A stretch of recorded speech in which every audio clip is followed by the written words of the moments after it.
Damit sind wir live, kurz vor der US-Notenbank Fed, kurz vor der Zinsentscheidung, kurz vor dem Non-Event. Es kann durchaus sein, aber es gibt durchaus einige Nuancen, die den Markt, der ja aktuell ziemlich von Unsicherheit geprägt ist, der DAX hat schon gut abgegeben, die Wall Street hängt in ganz enger Handelsspanne, schauen wir uns aber auch gleich nochmal in Ruhe an, kann trotzdem etwas Bewegung reinkommen.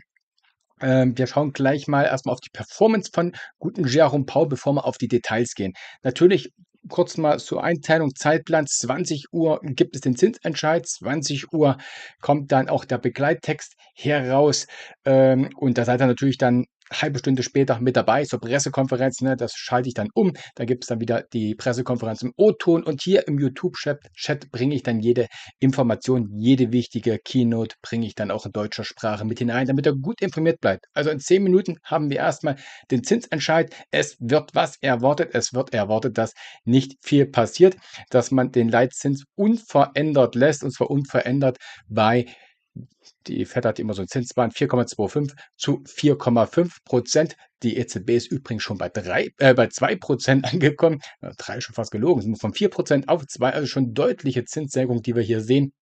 Und ja, gehen wir mal hinein, gucken wir kurz mal rüber, was wir denn hier erwarten können. Erst einmal die Performance von Jerome Powell, ne? Die ist nämlich interessant, sitze ich ein bisschen davor, aber kann ich zoomen.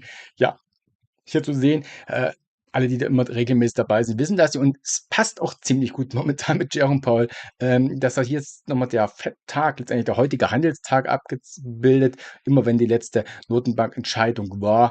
Die letzten 10 Tage sind blau dargestellt und alle Notenbanktermine, also Zinsentscheidungen der Fed, wo Jerome Powell der Präsident war, sind rot dargestellt. Und was ist die Performance? Ja, gerne ein bisschen höher rein, ne? Nach dem Kurz-Statement erstmal höher rein in die Pressekonferenz und dann hinten raus, letzte Drittel, quasi mit der vorletzten Frage, gibt man dann gerne wieder alles ab. Mal gucken, ist dieses Mittel häufig jetzt genau getroffen, ist ein Mittel, muss natürlich nicht immer treffen, es gibt so statistischen Ausreißer, aber bei Jerome Powell ist es momentan doch ziemlich ähnlich, dass es doch immer so läuft. Er war aber auch häufig der Verkünder von schlechten Nachrichten. Er hat ja alle Zinserhöhungszyklen mit durchgebracht hier. Dann hat er natürlich eine Pressekonferenz sehr restriktiv gesprochen und dann ging es nach unten. Also ein bisschen die Performance, mal gucken. Ne? Es wird Volatilität wieder geben, auch wenn es heute vielleicht ein Termin ist, wo der nicht ganz so spannend ist. Aber Volatilität ist drin und gerne ist die erste Bewegung nicht die wahrhaftige. Ich wiederhole mich da immer. Was ist zu erwarten? Ne? Trump versus Powell möchte man fast meinen. Trump hat schon heute mehrfach, stand er ja schon vor der Presse, hat mehrfach den Fed-Chef angegriffen, die US-Notenbank als kompletten Rat angegriffen, nicht nur als Mr. Too Late, der immer zu spät, sondern richtig derb heute auch. Der Fed-Chef ist zu dumm, er kann es nicht hin, der ganze Rat ist dümmer und er ist komplett als einzelne Person ist intelligenter als der komplette Fed-Rat und er müsste den Laden eigentlich übernehmen, damit die Sache mal ordentlich läuft. Die Zinsen müssten 2,5% runter. Ja, die Zinsen könnten etwas runter, da ist sicherlich etwas Luft, aber trotzdem, er schießt da ziemlich harte Pfeile, obwohl der Zinsentscheid noch gar nicht da ist. Aber man hat sich ja im Weißen Haus getroffen vor wenigen Wochen. Da wird Jerome Powell schon gesagt, zur nächsten Sitzung passiert noch nichts. Deswegen geht bereits Trump in die Offensive. Könnte sich aber auch zum Schaden sein, weil vielleicht kann jetzt Powell sagen, oh Gott, der beschädigt mich am laufenden Band. Na, eigentlich wollte ich ja mal so ein bisschen verbal intervenieren und sagen, ja, wir haben jetzt den Rest, erstmal keine Zinssenkung, aus, kommen welche. Vielleicht schiebt das jetzt weg, weil ein bisschen eingeschnappt ist im Vorfeld der Sitzung erstmal kräftig vom Präsidenten wirklich in Diabelsprache beleidigt wurde. Das ist die Performance, die wir haben. Was wird erwartet? Erwartet wird, wie gesagt, keine Zinssenkung. Wir bleiben beim Zinsband 4,25 bis 4,5% Zinsen. Und wir haben, die sind die Prognosen. Wir haben wieder die Dotplots. Das sind also die, wo die jedes einzelne, ich kann es einfach auch mal zeigen. Alles da. Alles da. Das sind ja die Dotplots vom letzten Mal und auch die Prognose, wie es diesmal sein kann. Also jeder Punkt ist ein stimmberechtigtes Ratsmitglied, das nun sagt, wo steht der Leitzins 2026, wo 27 und so long run. Ja, und ihr seht selbst, man hat momentan noch 2 Zinsschritte für dieses Jahr eingepreist. Das ist ganz schön wenig, ne? 2 sind eingepreist in den Dotplots. Der Markt hat sowieso schon 2 eingepreist. Es besteht etwas die Gefahr, das ist hier der schwarze Strich, dass es hier eine Verschiebung gibt, dass die Dotplots restriktiv verschieben, dass nur noch eine Zinssenkung in diesem Jahr erwartet wird, aufgrund der Unsicherheit, aufgrund der Zölle et cetera, dass nur noch eine geben soll in Richtung September, ne? Dass sich hier diese Dotplots restriktiv verschrieben, also eher negativ. Jetzt kommt aber das große Aber hinterher. Das ist eben, haben wir in den letzten Wochen eigentlich schon eingepreist. Zeige ich hier nochmal, das ist hier die Erwartungshaltung bei den Leitzinsen. 2025 haben wir knapp 2 Zinssenkungen, 45 Basispunkte, 2 mal 25, fast 2. Und dann nochmal 2026 auch nochmal 2 Senkungen. Also es ist eigentlich eingepreist. Dieses Szenario ist also im Markt. Also wenn wir die restriktive Verschiebung sehen, was erstmal negativ aussieht, ne, von 2 auf 1. Ne, so gar nicht. Was erzähle ich denn? Die 2 ist ja eingepreist. Ja, das ist so spät. Das ist nämlich nicht eingepreist. Stimmt.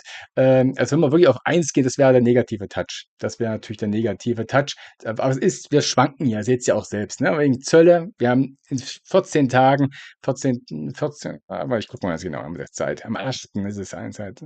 Nicht ganz 3 Wochen. Dann haben wir nämlich die Deadline der Zölle, der reziproken Zölle, die dann wieder zurückkommen müssen. Und da kann das sich komplett verschieben, ne? Wir sind ja komplett von Unsicherheit geprägt und deswegen wird Jerome Powell auch genauso argumentieren. Wir sind datenabhängig, wir müssen erstmal beobachten.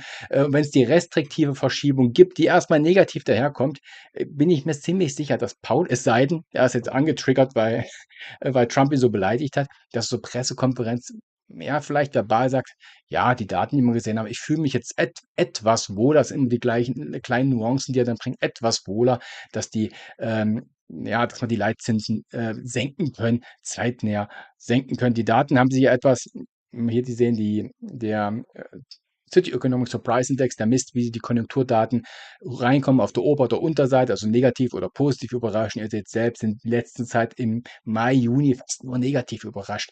Tiefster Stand hier seit 9 Monaten steht der Economic Surprise Index. Also die Konjunktur trübt sich ein, aber ausgerechnet der offizielle Arbeitsmarktbericht, der war noch fester und darauf guckt die Fed. Trügerisch haben wir ja auch besprochen, der Arbeitsmarktbericht, ja, der war unter der Haube nicht so gut. Viele Teilzeitstellen, ne, die dann schwach waren.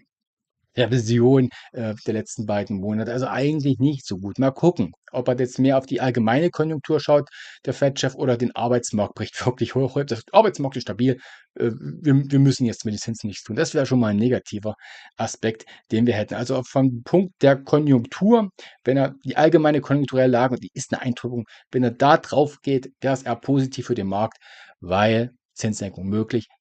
Plädiert er für den Arbeitsmarktbericht, oder war er super stabil, obwohl der eigentlich unter der Haube nicht gut war, aber sagt er es, dann wäre das eher negativ, weil Zinssenkung weniger. Und bei der Sache der Inflation, die haben wir ja auch noch, bevor jetzt gleich die Daten reinkommen, hier nochmal zu sehen, Kerninflation und die allgemeine Teuerung, sind wir noch über 2%.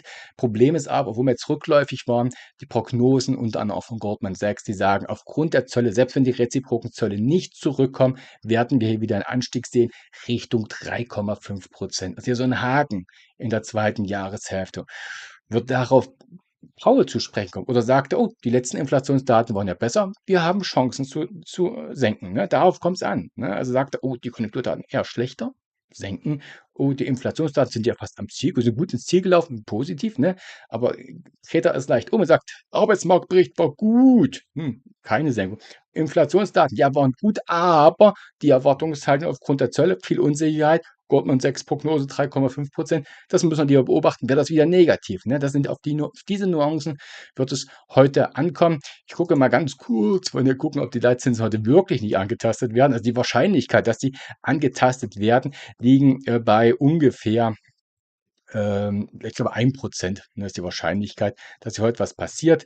Also vermutlich bleiben wir hier stabil. Und für das nächste, ich sage es euch dann einfach gleich, die Daten kommen nämlich gleich rein, 20 Uhr.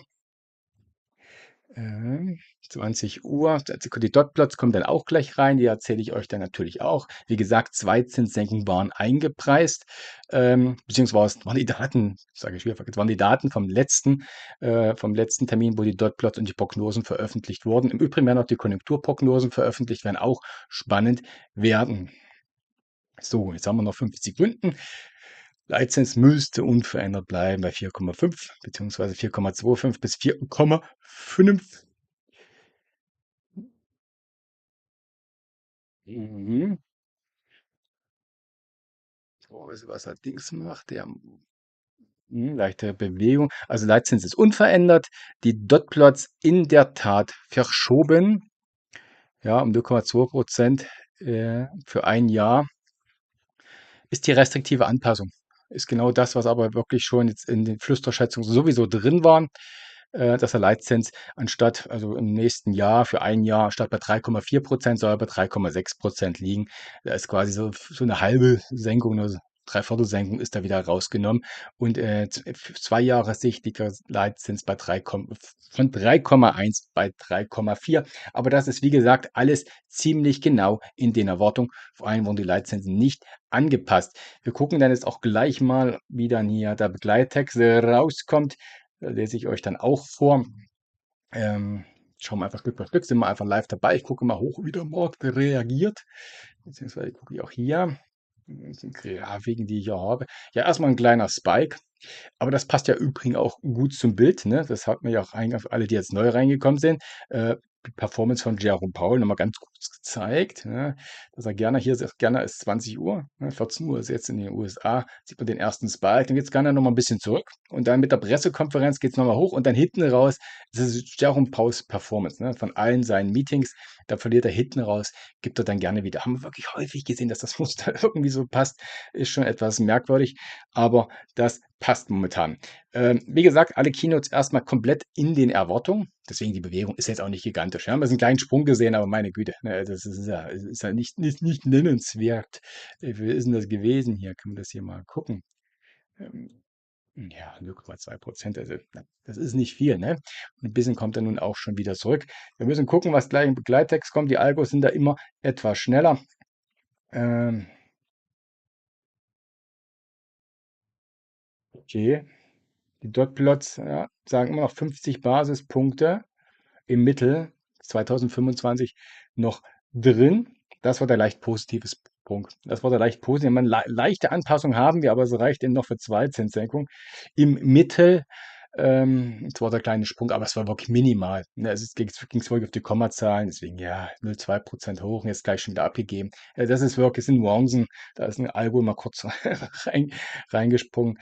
Ansonsten ist das nichts. Ja, sind die ganzen Daten, die man also man bleibt sehr vermutlich sehr lange über 3%, aber wie es dann halt so ist mit diesen Prognosen. Ne? Lass irgendwas passieren, lass mal eine Regionalbankenkrise wieder aufkommen oder was anderes oder im Schattenbankensystem, plötzlich haben wir wieder 1% Zinsen. Ne? Also deswegen die Prognosen hier bis 2027. Schall und Rauch, ne? Wo stehen die dort? Die zeige ich gleich nochmal. Ähm, die Unsicherheit über die Aussichten. Okay, jetzt bringen wir kurz den Begleittext. Die Unsicherheit über die Aussichten haben abgenommen, aber sind immer noch hoch, ne? Weil wir ja die Fristen haben, Deadlines, die wir haben, aber die laufen ja auch nun bald aus. Und wie es danach weitergeht, weiß ja auch keiner. Darauf wird er vermutlich auch zu sprechen kommen. Also die Unsicherheit hat etwas abgenommen. Ähm, Okay, die Fed hat eine Zeile im Begleittext herausgenommen, und zwar, wo es um die Risiken einer erhöhten Arbeitslosigkeit und einer erhöhten Inflation geht. Na ja, schon. Wäre jetzt bloß die höhere Arbeitslosigkeit weggefallen, dann wäre das sofort negativ gewesen, weil es würde heißen, keine Zinssenkung, weil der letzte Arbeitsmarkt, wie wir es eben gesprochen haben, so gut wäre, aber auch mit der Inflation, also auch wieder ausgleichend. Ne? Ausgleichend. Wie sehen Sie das Wachstum? Wachstumsprognosen wurden ja auch angepasst. Für dieses Jahr sieht die Fed nur noch 1,4% BIP-Wachstum. Die letzte Prognose lag bei 1,7%. Also die letzte Prognose, das war dann vor 3 Monaten, das war im März. Longer Run, Wachstum um 1,8%. Unverändert zum März ist das. Ähm, Thema Arbeitsmarkt. Ja, die Arbeitslosenquote bleibt niedrig und die Arbeitsmarktbedingungen sind weiterhin solide. Ja, zumindest nicht mehr zu heiß. Okay, der letzte Arbeitsmarktbericht war ja auch stabil, aber er war der einzige Datensatz. Ne? Wir haben den City Economic Surprise Index eben gesehen, war der einzige Datensatz und der Arbeitsmarktbericht, der hatte wirklich unter der Haube Mängel. Wirklich große Mängel, haben wir alles besprochen, muss jetzt hier nicht mit rein. Die Inflation bleibt leicht erhöht, negativer Aspekt. definitiv 'n negativer Aspekt, ne, weil wir sind ja rückgelaufen eigentlich, ne, bessere Daten gesehen bei der Inflation, aber eben auch die letzten vermutlich die letzten besseren Daten. Die Fed, geht nicht auf die besseren Daten ein, sondern dann eher mit die Gef auf die Gefahr, dass ja was mehr nachkommt. Ja, die Zinsfuture, ja, wir sehen jetzt auch 46 Basispunkte an Zinssenkung. Das ist genau das, was ich euch eben gezeigt habe. Ich glaube, da waren wir 45. Also, in der Summe hat sich hier nicht viel verändert. Wir schwanken weiter um mögliche 2 Zinssenkungen in diesem Jahr ab September. Das ist die Basiserwartung und mal gucken, ob die US-Notenbank der US-Notenbankchef dann in 20:30 zur Pressekonferenz dort ein bisschen abweicht oder hier sich ein bisschen die Karten gucken lässt. Wie gesagt, der hat von Donald Trump richtig böse Kommentare gekriegt, wurde derb beleidigt heute. Kann gut sein, dass er Donald Trump hier keinen Gefallen tun keinen Gefallen geben möchte heute, dass da ein bisschen stinkig ist. Ja, es ist genau das, was ich eben gesagt habe. Zinsfuture-Preis nun eine 71-prozentige Chance einer Zinssenkung ab September an. Kurz davor waren wir noch um 60%, also ein bisschen angehoben, aber das ist wirklich alles Nuancen. Prognosen bei der Inflation, PCE-Inflation, also die Inflationskomponente, worauf die Fed insbesondere schaut, bei 3% 2025. Das ist negativ, weil die Prognose im März, wo die letzten Prognosen veröffentlicht wurden, lag bei 2,7%. Also die Fed hebt die Inflationsprognose für dieses Jahr von 2,7 auf 3,0% an und für die Kerninflation von 2,8 auf 3,1%. Das ist definitiv negativ, ist aber, wie eben schon gesagt, Goldman Sachs Prognose Richtung 3,5% ist irgendwie auch schon im Marktgefühl drin, ne? Es ist immer ein bisschen muss immer gucken, was der Markt so sich schon ein bisschen eingepreist hat, was die Flüsterschätzungen sind. Das ist negativ der Punkt und spricht dafür, dass Jerome Powell sicherlich eher auf Zeit spielen wird und Datenabhängigkeit betonen wird, und die Zinsen nicht groß gesenkt werden können. Ähm, Die jüngsten Indikatoren deuten darauf hin, dass sich die Wirtschaftstätigkeit weiterhin in einem soliden Tempo entwickelt hat. Okay, also gar nicht so große Schwäche. Ja, also auch, auch nicht so positiv für Zinssenkung. Ne? Wir haben ja doch eine schwächere Entwicklung gesehen. Wenn wir den City Economic Surprise Index sehen, geht die Fed auch nicht drauf ein. Also durchaus ein bisschen restriktiv momentan der Begleittext, den wir hier sehen. Deswegen auch keine große Feier diesmal in den Märkten. Die Prognosen der US-Notenbank Fed zeigt ein langsameres BIP-Wachstum, eine leicht erhöht höhere Arbeitslosigkeit und eine etwas höhere Inflation als in den Prognosen vom ersten Quartal vom März. Also das, was ich euch letztendlich quasi auch eben gesagt habe. Die Wahrscheinlichkeiten für eine Oktoberzinssenkung, ja, von 80 auf 85%, das sind alles lange hin, ne? Ähm, Die Arbeitslosenquote sieht die Fed bei 4,5% in diesem Jahr. Vorher waren es 4,4%, also auch ein Touch negativer. 2 Zinssenkungen bleiben damit eingepreist. Also summa summarum, die Fed hebt die Inflationsziele an, ne? Das ist aber schon in den Erwartungen. Erhöhte Unsicherheit, ja, haben sich aber etwas gelegt. Konjunktur trübt sich etwas ein. 2 Zinssenkungen weiterhin eingepreist. Jetzt kommt es wirklich auf die Nuancen an. Was wird Jerome Powell sagen? Öffnet er die Tür für September, ja oder nein? Oder regelt er total ab und möchte darauf gar nicht eingehen? Bis 20:30 wissen wir hier mehr. Der Markt in seiner engen Range reagiert kaum drauf, weil vieles einfach dann noch ausgleichend ist, ne? Arbeitslosenquote, Inflation, wie eben schon gesagt, ähm, dass sich das gleich ausgleicht und wir gar keine große Bewegung haben. Ähm, Was wollen wir noch mal kurz anschauen, bevor wir mal in Chartbild hineingehen? Ja, wie gesagt, also City Economic Surprise Index wird die große Frage sein, wie er die Konjunktur sieht.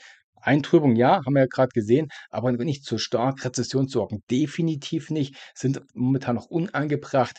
Aber er wird sich ja auch nicht vorlocken lassen wollen, weil wir haben, wie gesagt, in keinen 3 Wochen läuft die Deadline aus mit den Handelsdeals. Und was war die große Aussage von der Trump-Administration? 90 Tages Deadline, 90 Handelsdeals. Ja, wir haben keinen echten Deal bisher. Da kommt jetzt alles noch rein, deutet sich aber nicht so wirklich an. Selbst Japan, Indien, die ja eigentlich schon nach 2 Wochen nach der Verkündigung der Deals kommen sollten, der Deadline kommen sollte, hängt auch fest, ne? Weil alle letztendlich ein bisschen härter jetzt verhandeln, weil sie ja sehen, Taco Trump kommt nicht von ungefähr, er weicht immer wieder zurück, immer wenn der Druck kommt, zieht er den Schwanz ein und deswegen nimmt ihn die Sache nicht mehr so richtig ab.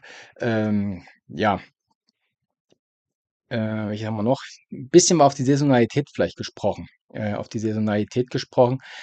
wir laufen jetzt in die zweite Junihälfte. Zweite Junihälfte ist im Allgemeinen, weil die Marktprüfungen weisen eher die schwächere 2 Wochen sind die zweitschlechtesten 2 Wochen des Jahres. Nur im September, die letzten beiden Wochen sind noch schlechter im historischen Mittel. Es gibt immer die historischen Ausreißer. Ja, bisher hält sich der Markt ja sehr gut. Also die Wall Street, der DAX hat jetzt schon wieder eine negative Performance.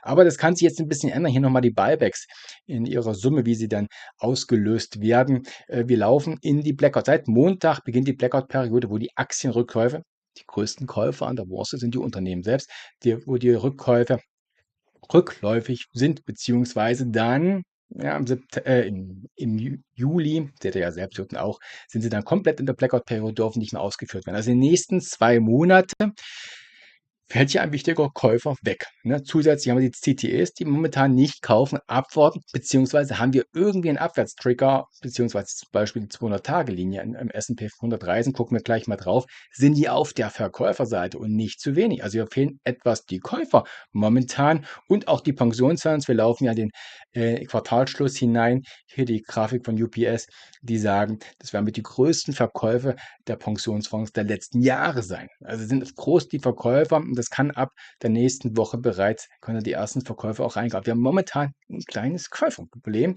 Deswegen kommen wir jetzt auch nicht wirklich voran. Immer mal ein Short Squeeze, die Most Shorted Stocks, was immer mal wirklich einen großen Anstieg hatte, Wochen die Most Shorted Stocks. Aber so richtig nachhaltig funktioniert die Sache doch nicht. Also das ist ein bisschen die Sache, die wir jetzt so ein bisschen einsortieren müssen. Dann haben wir natürlich die ganze Unsicherheit, Geopolitik, die momentan mit hineinspielt. Iran, ja, wie es da nun weitergehen mag, kann ich auch noch gleich mal rüber gucken, ob es was Neues gibt. Im Übrigen, also Thema Iran oder Geopolitik gibt es auch bei mir einen Live-Ticker im Traders Club. Wer damit hineinkommen möchte, bleibt bei dieser Sache ganz live informiert. Die Frage ist da auch, kommt die USA mit hinein? Ja oder nein? Donald Trump vorhin wieder komplett widersprüchlich. Erst nur die Fed-Chef beleidigt, dann wieder komplett widersprüchlich sich geäußert. Wieder, wollen Sie nun rein oder möchte doch verhandeln? Keine Ahnung. Er weiß es vermutlich selbst nicht. Aber ich glaube auch, das Thema Geopolitik ist dann bald beendet. Ja, das wird bald beendet sein.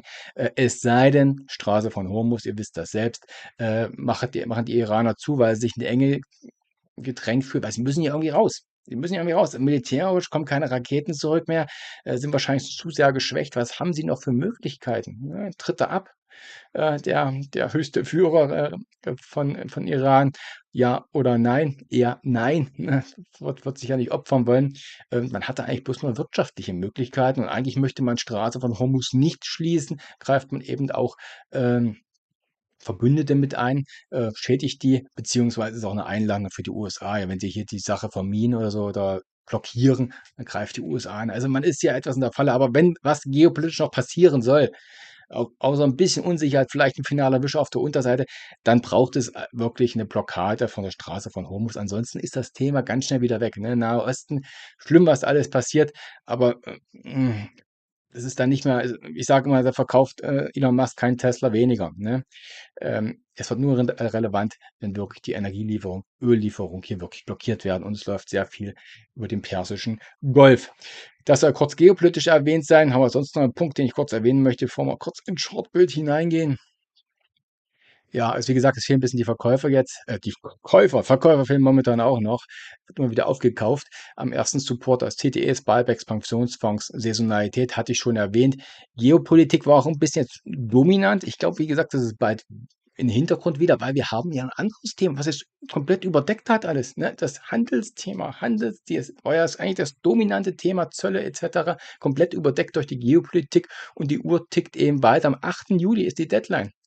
Einige werden sicherlich verlängert, die haben schon gut verhandelt, aber vielleicht nicht alle. Ja, der Markt hat nicht eingepreist, hat 0,0 eingepreist, dass hier wieder große Zölle zurückkommen. Das ist nicht im Markt eingepreist. Man sagt, Taco Trump, der wird verlängern, kommt die nächsten 90 Tage. Kann sein, aber vielleicht ist es nicht ganz so einfach, denn Donald Trump weiß genau, wie er genannt wird und steht da vielleicht auch ein bisschen unter Handlungszwang, dass sich ja doch mal wieder ein bisschen den harten Mann raushängen lässt. Also momentan Geopolitik handelt sehr überdeckt, aber das wird in den nächsten dünnen Wochen, wo wenige Käufer da sind, Sommerhandel, wenn da mal ein stärkerer Trigger reinkommt, dann werden wir mal durchgeschüttelt, egal ob Ober- oder Unterseite, ne? Dann sehen wir gerne mal stärkere Bewegung.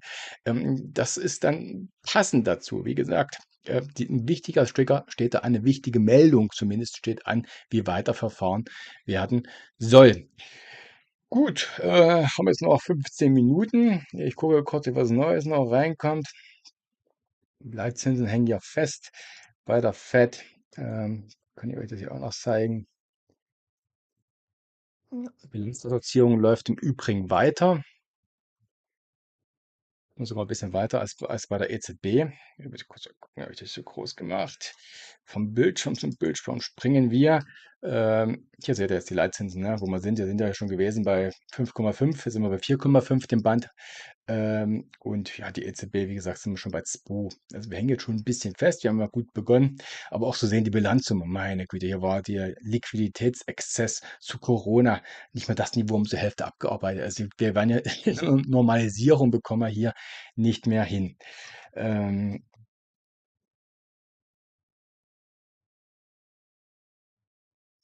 ja, die Doktorzahl hätte ich ja auch noch, wenn ihr die mal draufblicken wollt. Ja, hier ist das aktuelle Dot-Plot-Diagramm, aber letztendlich habe ich ja euch eben auch schon gesagt, ähm, dass es bei 2 Zinssenkungen im Mittel bleibt. Aber mal hier, genau, gelb ist der neue Punkt, ja. Gelb sind die neuen, Dot-Plots Median, Mittel, genau. Achso, letztes hier unten. Genau. Eine leichte Verschiebung haben wir gehabt nach oben, aber es reicht immer noch für 2 Zinssenkungen, ne? Wie eben schon gesagt. Jeder Punkt ist ein Mitglied. Ist oft interessant, dass ja einer hier 2,7% hier, was ist 2,6% sieht in diesem Jahr. Wer ist denn das? Das ist jetzt so eine große, da sieht ja irgendein Risiko. Also einer weicht ja voll ab, der sagt, wir werden eine riesige Zinswende noch sehen in diesem Jahr. Okay, einer sagt, wir bleiben hier komplett stabil. Ein bisschen gemischt ist es, ne? Sieht man schon, wie weit das gedehnt ist. Ist nicht immer so. Manchmal hängt man doch deutlich fester zusammen. Warum? Ja, wir haben mal komplette Unsicherheit haben, wie es weitergeht, ne? Zölle, was macht Trump, etc., Geopolitik, keiner hat irgendeine Ahnung, haben wir ja auch nicht. Donald Trump weiß es vermutlich auch noch nicht, wie er nach der Deadline weitergeht. Wenn die nur angekommen ist, die Deadline, und hat keine Handelsdeals, steht er ziemlich schwach da. Ne? Eigentlich sollten es 90 Tage, 90 Deals werden. Ist nicht viel da. Deswegen so eine riesige Abweichung hier von fast 2,5 auf 4,1% ist schon wirklich auffällig. Nun gut, nun gut, nun gut, nun gut. Haben wir hier über Iran noch was?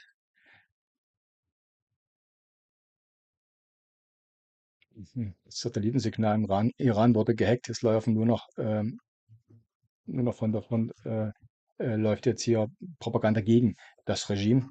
Das Regime hängt da wirklich komplett in den Seilen. Also, ich weiß nicht, wenn sie noch irgendwas tun, als wirklich die Straße von Hormuz irgendwie angehen. Aber selbst das wäre das der Todesstoß fürs Regime, weil dann definitiv auch Angriffe kommen werden. Guck mal kurz mal auf den Markt noch rein. Es könnte ein Non-Event werden. Wenn Jerome Powell jetzt wirklich nicht anders redet, wird es wohl ein Non-Event. Der Markt, der zuckt in engen Spannen. Ich zeige es ganz kurz nochmal, weil alle, die jetzt später reingekommen sind, nochmal kurz die Performance von Jerome Powell. Hier war der Begleittext. Zinsentscheid, ne, also jemand die erste Vola. Wir haben erst so einen kleinen Spike, ist ein bisschen zurückgekommen, passt sogar. Und dann mit der Pressekonferenz 20:30 Uhr, also in den USA ist es 14:30 Uhr, geht es dann gerne hoch und hinten raus zur Pressekonferenz gibt dann Jerome Powell gerne wieder etwas ab. Mal gucken, ob es genauso sein wird. Das nur noch mal gezeigt. Wir gehen mal kurz hinein in, was machen eigentlich die Renditen? Äh, Auch nicht spannend, auch nicht spannend. Also, es ist halt wirklich die Erwartungshaltung, die wir getroffen haben. Hier ist der S&P 500. Wir haben ja eigentlich diesen Impuls schon eine ganze Weile fertig. Da hatte ich auch gesagt, diese fünfte Welle, die ist träge, zieht sich hin, immer mal ein Punkt, ganz ernüchternd, ne? Wenn man's, ja, wirklich ein bisschen hart, wenn man dann schon früh positioniert ist. Und so kleben wir fest. Ihr seht es ja hier selbst. Wir haben hier das mittlere Bollinger Band hier unten blau. Und da sind wir eigentlich seit einem Monat kleben wir hier am mittleren Bonner. Immer wieder die Beise fucking Dipzone. Und auf der Oberseite, ja, die Verbindungslinie, die sind so einkeilen. Jetzt haben wir auch den Monats R1, der heranläuft. Also wir sind eigentlich neutral zwischen 5.950 und knapp der 6.060. Oberhalb der 6.060 Chance wirklich Richtung 6,1 und im Allzeithoch mal zu spiken. Nachhaltig vermutlich nicht, aber diese Chance wäre dann geboten. Und ihr seht selbst, wir hängen hier drin, man kann ja hier drin zumindest auch, man kann das Ober- und Unterseite kann man ja auch handeln, ne? Man kann mal intraday traden. Aber jetzt hier positionieren ist es schwierig. Ne, Long in der fünften Welle, man sieht schon, die Sache ermüdet. Wir wissen Saisonalität, wir wissen ja, es fehlen ein bisschen die Käufer. Klar, ein paar Punkte holt man immer wieder, aber das ist, man möchte ja nicht sagen, oh, jetzt laufen jetzt noch ordentlich hoch. Wo sichere ich die Sache dann hier ab? Diesem engen Spektrum ist es dann auch schwierig. Also für Swing Trader ist das hier momentan etwas, ja, belastend, nennen wir es mal so. Also unterhalb der 5.950 Tagesschlussbasis hätten wir mal eine Eintrübung, dann geht es eher Richtung 5.860 und hier kommt wirklich viel an den Monatspivot. Wir haben die 200-Tage-Linie gehabt, die 100-Tage-Linie auch mit dabei, alles so um 5.800. Rutschen wir dort durch, rutschen wir dort vielleicht dynamisch durch. Dann haben wir nicht nur wenige Käufer, da sind die CTEs, die systemischen Käufer, Verkäufer, da sind die auch wieder Verkäufer. Ne? Und dann haben wir auch noch Druck drin. Da konsolidieren wir diese Angelegenheit doch mal so richtig und das kann dann durchaus stärker werden. Ne? Aber muss eben erst passieren, ne? Wenn wir hier dynamisch durchbrechen. Momentan sehen wir das ja nicht. Momentan sehen wir eine unglaubliche Resilienz. Aber das sorgt dann manchmal einfach nur ein bisschen für Zweifel. Oh, kann doch nicht sein. Geht ja nie nach unten und oh, plötzlich haben wir mal 1, 2 Tage und dann laufen wir mal direkt 5%. Kann alles passieren, kommt immer wieder vor. Sonst wäre der Markt ja viel zu einfach. Aber so kurz zusammengefasst, 5.950, da geht es runter 5.870 zur 5.800. Dadurch brechen und wir hätten eine Eintrübung. Hätten wir hier unten noch die 50-Tageslinie, die 5.650, aber schauen wir dann Stück für Stück. Oberhalb der 6.060 hingegen gute Chancen. Okay, jetzt haben wir das obere Bollinger Band schon mal 6.100. Vielleicht eine Spike-Gefahr, Nadel stehen lassen, Rücklauf, aber alles oberhalb, wenn wir das halten, oberhalb der 6.060, ist die Chance gegeben, dass wir in der Tat sogar das Allzeithoch erreichen können. Momentan wieder ein Tag innerhalb der Vortageskerze, selbst mit der Fed nicht viel los. Momentan beim Nasdaq ein ähnliches Bild sehen wir ja eigentlich auch hier diesen Impuls, den wir seit April haben, über die dynamische dritte und dann die fünfte, die sich auch so einkalt, ne, so typisch einkalt und ganz mühsam sich dahin zieht. So ist das dann und das passt auch hinein und auch hier halten wir das mittlere Bollinger Band die ganze Zeit und auf der Oberseite kommen aber auch nicht weiter und so hängen wir hier fest. Jetzt stelle ich hier was aus. Hängen wir hier fest und das ist hier die 21.600 mittlere Bollinger Band. Oberhalb steht die Range zur 22.100. Also die neutrale Range. Sprechen wir hier mal durch. Die Pfeile sagen es ja, geht es vermutlich schnell auch mal zu 21.000. Oberhalb hingegen, da haben wir das Allzeithoch rufen. Ich muss ja wieder anmachen jetzt hier. Ein bisschen meine Kühlung. Es geht da heiß her zur Fett. Hier kommt noch was rein. Da kommt noch was rein, also Nachrichten allgemein. Wir haben ja, wie gesagt, Geopolitik, wir haben Zölle, wir haben so viel gerade.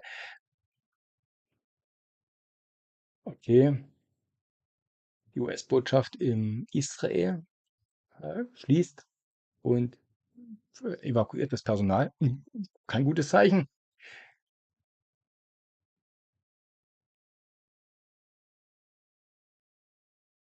Ja, ja, und der Iran schimpft, schimpft, schimpft. Oh, die werden alles wiederkriegen, aber irgendwie kommt nicht mal eine Rakete mehr.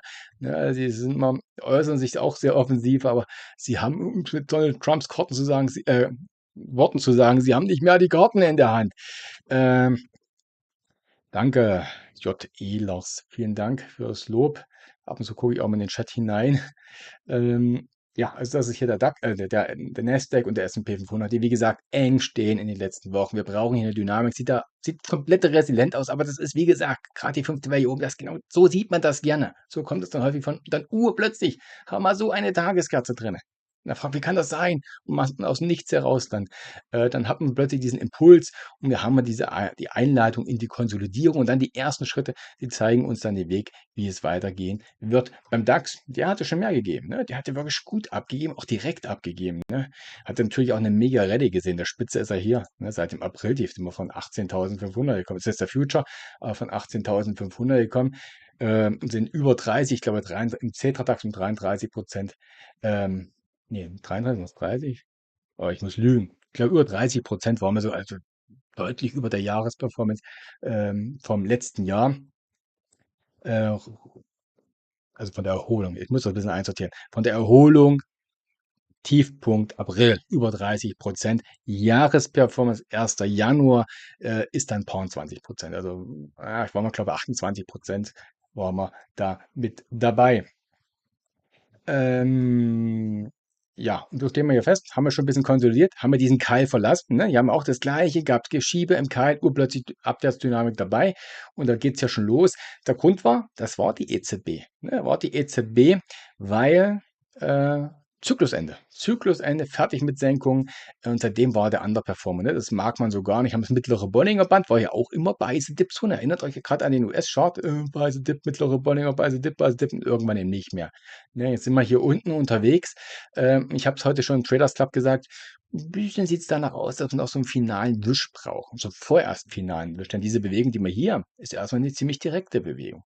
Ne? Und wenn wir das hier konsolidieren, mal diesen Impuls, den wir haben, diese Anstiegsbewegung, dann möchte ich da ja gerne hier dann in die FIBO-Box hier mit hinein. Das wäre ungefähr hier unten, wäre so ein normales Niveau. Und im Idealfall sehen wir das dann auch, jetzt das Zeichen anders hier. Also hier ist der Impuls. Hier haben wir die erste Bewegung nach unten, direkt, dass wir gerne einen Zwischenschritt setzen, dann gerne wieder so einen mittleren Bollinger Band, das ist hier, und dann so als ABC laufen diese Zone hinein. Da haben wir vielleicht so eine Flagge wieder, ne, hier ist der Mast, hier ist die Flagge, bullisches Szenario wäre das. Und dann kann man hier aus der FIBO-Box wieder angreifen, würde heißen, hatte ich heute auch schon geschrieben mit dem Bild zum Monatschart DAX, es riecht danach, dass wir im Juli auch mal unter die 23.000 wieder fallen werden. Ne, dass wir dann dieses Bild hier hätten, dass wir unten dann, auch wenn die US-Indizes dann vielleicht in die Konsolidierung gehen, kann das dann sein, dass der DAX hier seinen nächsten Swoosh auf der Unterseite kriegt. Aber übergeordnet wäre es ein sauberes Bild. Und kurzfristig, ne, kurzfristig mal so ein Bereich meiner Meinung nach, ja, hier fehlt noch mal so finaler Wisch, vielleicht hier unten. Ja, das haben wir hier den Monats S1 und die 50-Tageslinie an der 23.000, lügt mich, 23.050 ungefähr ansteigend Richtung 23.100, dass wir so einen Wisch sehen und dann hätten wir vielleicht diese A und dann haben wir, ich kann sie auch mal ordentlich mal nicht mehr umschmieren, dass wir hier reinlaufen. Müssen wir gucken, dass wir Fett nicht verpassen, meine Güte. Also, dass wir hier die A haben, dann haben wir die B wieder hoch zum mittleren Bollinger, aber dann kommt die C, wenn auch die US-Indizes mitmachen. Also ein Zwischenschritt beim DAX steht so langsam an, aber ich habe das Gefühl, hier fehlt noch so ein kleiner Wisch. Ein kleiner Wisch fehlt noch, den wir mitnehmen müssen. Haben wir hier Abwärtsdynamik? Ne? Verlassen wir das bullische Bild. Wir wollen hier eine Konsolidierung haben. Das war kurz erwähnt, wir wollen eine Konsolidierung haben, wirklich runter in eine flachen Struktur und hier kein Impuls, dass wir wirklich nach unten rauschen. Das darf nicht passieren, ne, sowas hier. Da ändert sich das Bild schlagartig und das braucht am meisten einen externen Trigger. Externe Trigger, was wäre das zum Beispiel? Es wäre das, wenn Donald Trump die reziproken Zölle nicht verlängert, sondern wieder einführt, weil es keine Deals gibt. Das wäre ein Schock, hat der Markt nicht eingepreist. Und jetzt gucken wir bei nicht einpreisen, gehe ich mal kurz hoch, ob das Video ja schon irgendwo dabei ist. Noch läuft es hier nicht, aber vermutlich kommt ja auch ein Powell dann gleich. Ähm, Dann schalten wir natürlich hoch. Ich kann es mir jetzt zeigen. Seht das auch. Das ist jetzt in 2 Minuten, ist er völlig der gute Mann. Also mal gucken. Also wir haben Inflation, was war die Aussage? Bleibt leicht erhöht, mit Prognose etwas erhöht. Ich glaube 0,3% sagen sie höher in diesem Jahr, wieder über 3%. Redet das Jérôme Powell runter oder nimmt er es ernst? Ne? Das nimmt natürlich die Zinssenkung, Fantasien dann raus. Und wie redet er zur Konjunktur? Sagt er, ach, Arbeitsmarktbericht war ja spitze, ansonsten alles solide? Oder sagt er, der Arbeitsmarktbericht war gut, aber untergeordnet? Teilzeitstellen und viele Revisionen, die anderen Konjunkturen waren nicht gut. Ne, das wäre dann so ein Punkt, okay, redet er die Konjunktur klein, was heißt das wiederum? Das heißt, Zinssenkungen wären nötig. Ne, aus diesen Nuancen kommt es jetzt an, ob er jetzt hier die Tür öffnet für weitere frühere Zinssenkungen vielleicht. September ist eingepreist, schreibe ich dann alles gleich in den Chat hinein. Ähm,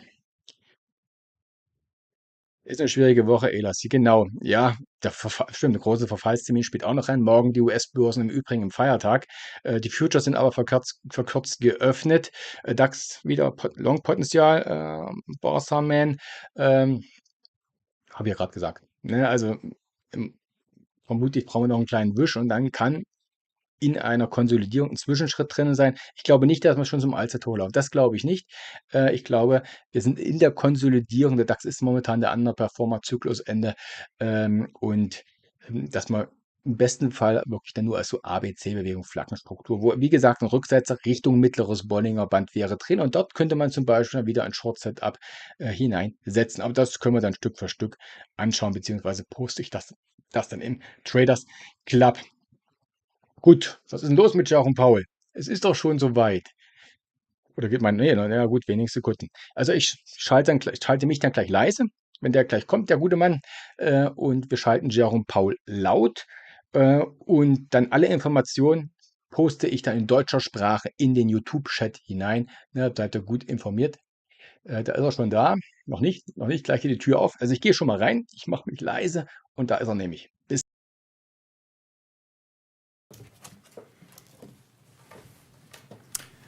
Good afternoon. My colleagues and I remain squarely focused on achieving our dual mandate goals of maximum employment and stable prices for the benefit of the American people.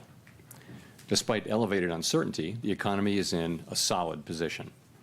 The unemployment rate remains low, and the labor market is at or near maximum employment.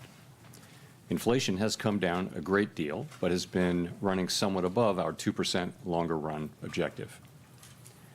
In support of our goals, today the Federal Open Market Committee decided to leave our policy interest rate unchanged. We believe that the current stance of monetary policy leaves us well positioned to respond in a timely way to potential economic developments. I'll have more to say about monetary policy after briefly reviewing economic developments. Following growth of 2.5% last year, GDP was reported to have edged down in the first quarter, reflecting swings in net exports that were driven by businesses bringing in imports ahead of potential tariffs. This unusual swing has complicated GDP measurement. Private domestic final purchases, or PDFP as we call them, which excludes net exports, inventory investment, and government spending, grew at a solid 2.5% rate.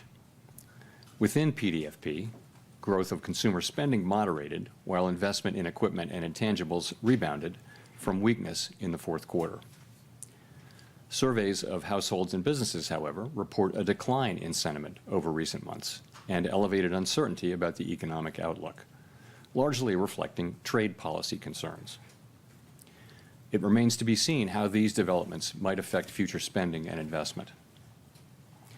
In our summary of economic projections, the median participant projects GDP to rise 1.4% this year and 1.6% next year, somewhat slower than projected in March. In the labor market, conditions have remained solid. Payroll job gains averaged 135,000 per month over the past 3 months. The unemployment rate, at 4.2%, remains low and has stayed in a narrow range for the past year. Wage growth has continued to moderate while still outpacing inflation. Overall, a wide set of indicators suggests that conditions in the labor market are broadly in balance and consistent with maximum employment. The labor market is not a source of significant inflationary pressures. The median projection for the unemployment rate in the SEP is 4.5% at the end of this year and next, a bit higher than projected in March. Inflation has eased significantly from its highs in mid-2022, but remains somewhat elevated relative to our 2% longer run goal. Estimates based on the Consumer Price Index and other data indicate that total PCE prices rose 2.3% over the 12 months ending in May, and that, excluding the volatile food and energy categories, core PCE prices rose 2.6%.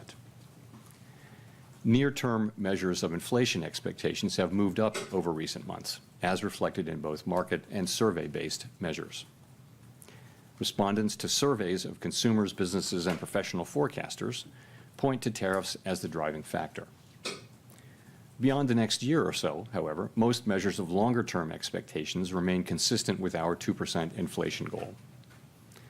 The median projection in the SEP for total PCE inflation this year is 3%, somewhat higher than projected in March. The median inflation projection falls to 2.4% in 2026 and 2.1% in 2027. Our monetary policy actions are guided by our dual mandate to promote maximum employment and stable prices for the American people. At today's meeting, the committee decided to maintain the target range for the federal funds rate at 4.25% to 4.5% and to continue reducing the size of our balance sheet. We will continue to determine the appropriate stance of monetary policy based on the incoming data, the evolving outlook, and the balance of risks. Changes to trade, immigration, fiscal, and regulatory policies continue to evolve, and their effects on the economy remain uncertain. The effects of tariffs will depend, among other things, on their ultimate level. Expectations of that level, and thus of the related economic effects, reached a peak in April and have since declined. Even so, increases in tariffs this year are likely to push up prices and weigh on economic activity. The effects on inflation could be short-lived, reflecting a one-time shift in the price level. It's also possible that the inflationary effects could instead be more persistent.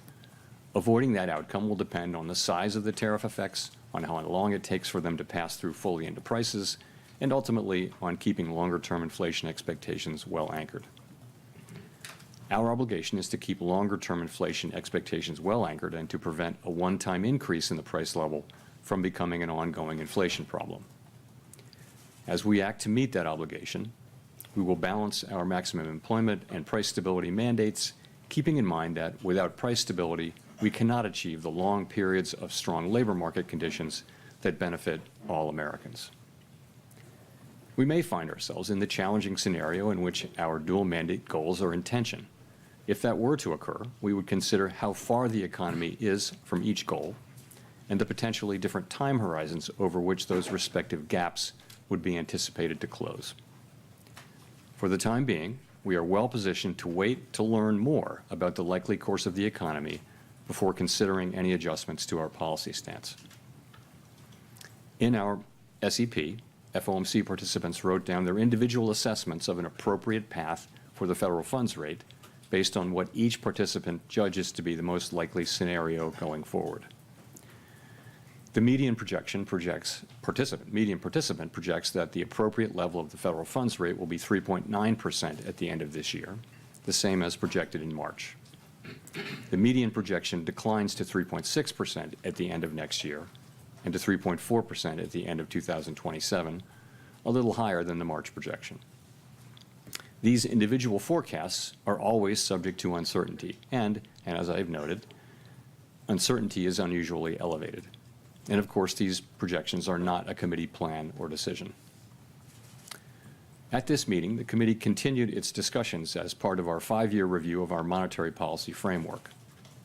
We focused on issues related to assessing the risks and uncertainties that are relevant for monetary policy and the potential implications for policy strategy and communications. Our review includes outreach and public events involving a wide range of parties, including Fed Listens events around the country and a research conference that we held last month. We are open to new ideas and critical feedback, and we will take on board lessons of the last 5 years in determining our findings.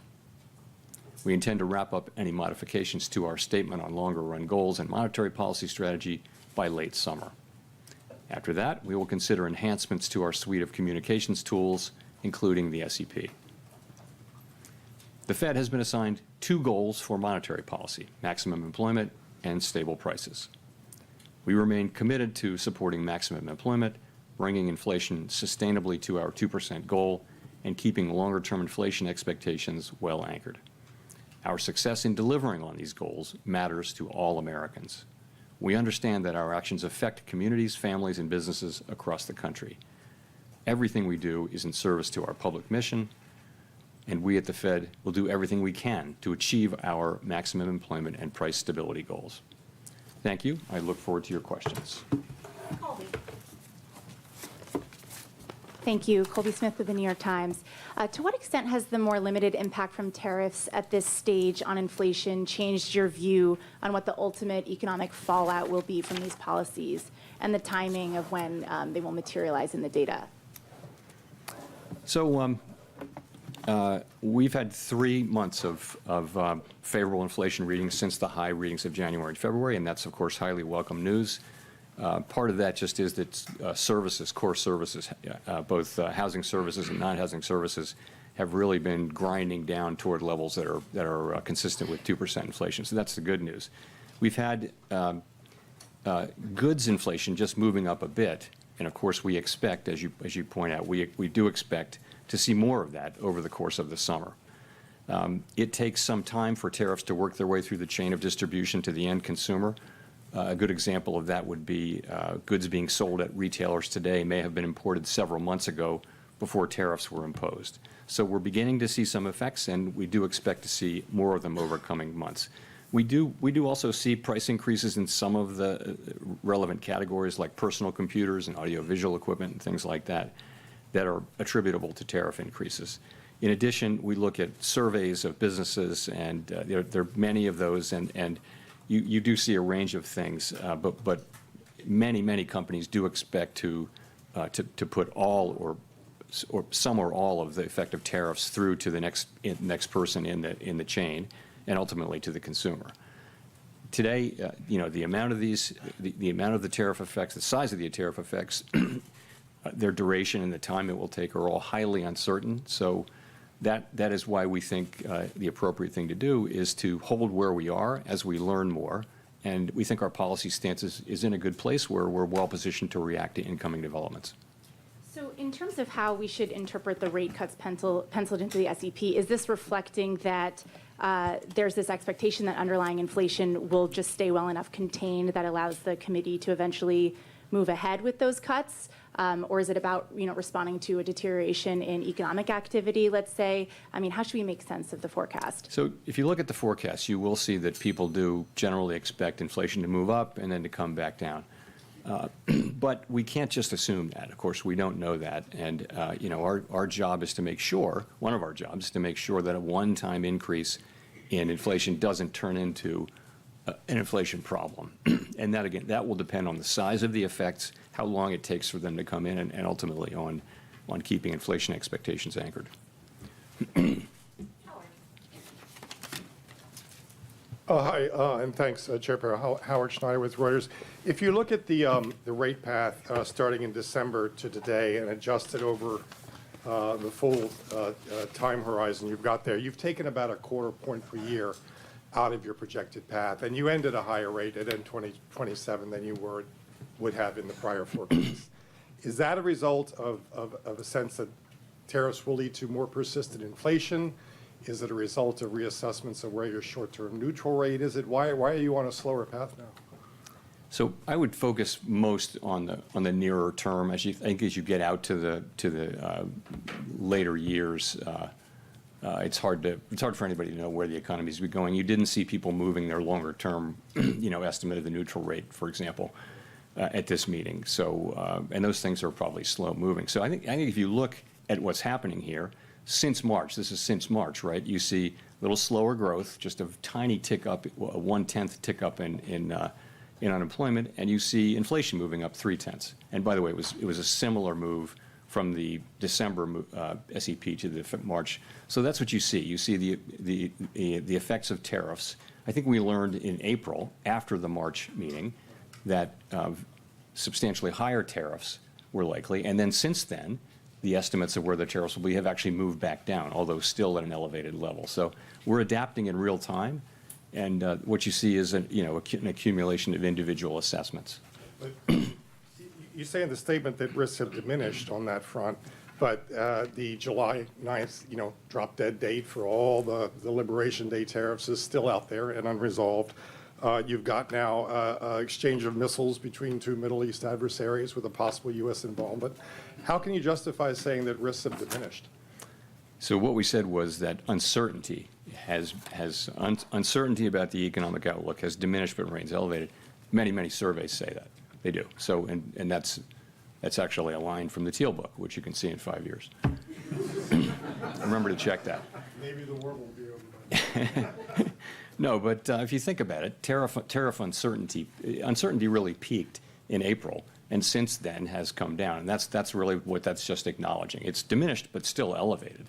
That it's uncertainty. So I think that's an accurate statement. Thank you. Chris Rugaber at Associated Press. There is an argument out there in favor of cutting rates more immediately. Inflation has continued to cool and is back to roughly 2% despite the tariffs. And I guess I also wanted to ask about, cracks in the job market with gross hiring slowing, concentrated in just a few industries. We've seen some housing data, including this morning, that has been pretty weak. Do you see any concerns that, the economy is weakening and that is a reason to cut rates going forward? So we do, of course, monitor all those things. I think if you look at the overall picture, what you're seeing is 4.2% unemployment and an economy that's growing at a rate hard to know given the unusual flows in the first quarter, but it appears to be 1.5%, 2%, maybe a little better than that.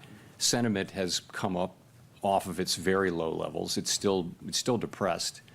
So you can point to things. The housing market is a longer run problem and also a short run problem. I don't think it's indicative of, basically the situation is we have a longer run shortage of housing, and we also have high rates right now. I think the best thing we can do for the housing market is to restore price stability in a sustainable way and create a strong labor market, and that's the best thing we can do for the housing market. You asked about the job market. Again, look at labor force participation, look at wages, look at job creation. They're all at healthy levels now. I would say you can see perhaps a very, very slow continued cooling, but nothing that's troubling at this time. But we watch it very, very carefully. So overall, again, the current stance of monetary policy leaves us well positioned to respond in a timely way to economic developments, and for now, and we'll be watching the data carefully.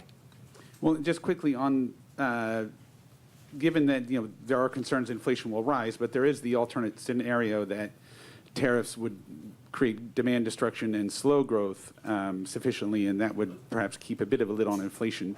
Do you see odds of that scenario? What kind of odds do you see of that scenario coming true, and how many months of cool inflation would you need to see before concluding that maybe that lower inflation scenario is taking place? So this is very much the conversation we had today and yesterday. There are many, many different scenarios, many combinations of scenarios where inflation does or doesn't prove out to be at the levels we think, and where the labor market does or doesn't soften. And I think what you see people doing is looking ahead at a time of very high uncertainty and writing down what they think the most likely case is. No one holds these rate paths with a great deal of conviction, and everyone would agree that they're all going to be data dependent, and that you can make a case for any of the rate paths, I think, that you see in the SEP. And we do this once a quarter. It's a hard thing to do particularly at this time, but it does reflect. If you see somebody writing down a rate path that involves cuts, that's them saying, yes, I think we will get to a place, more likely than not, where cuts will be appropriate. And it could be a joint probability of a number of possible outcomes. Again, remember how much uncertainty we face, though. Thank you. Mr. Chair, I wonder if you could describe for us some of those scenarios. How do you get to a place? I'm noticing that the uncertainty levels in your forecast are very high.